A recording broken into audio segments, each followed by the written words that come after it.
ഇതാ വഴിയല്ലേ?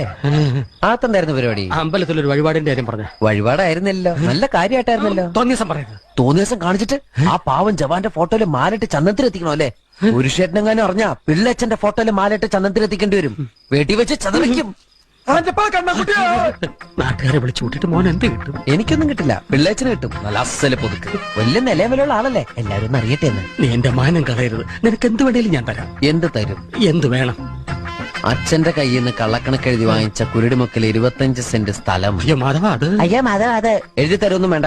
അവിടെ ഇത്തവണ എനിക്ക് വിത്തറക്കണം. അതെന്റെ ഒരു മോഹ. ഞാൻ പടവല വിട്ടിരിക്കുക. ആയിക്കോട്ടെ, അത് വിറ്റ് കഴിഞ്ഞാൽ എനിക്ക് വിത്തറക്കാലോ. ഇറക്കാം. പുറപ്പെടാം. പോകാൻ വരട്ടെ. ഇതൊക്കെ മറക്കാതിരിക്കാൻ ഞാനൊന്നും കൂടെ തന്നാലോ? വേണ്ട, ആരും കാണൂല. വേണ്ടെന്നേ. എന്നാ ചാടിക്കോ മോനെ. ഇന്ന് നീ അവിടെ കക്കാൻ കയറരുത്. ഇന്ന് അവിടുന്ന് എന്തെങ്കിലും പോയാൽ നാളെ അത് എന്റെ തലയിലാവും. എന്നാ മറ്റന്നാളാവാം. അതിന്റെ പിറ്റേന്ന് എന്റെ തലയിലാവും. സ്ഥിരാണല്ലേ?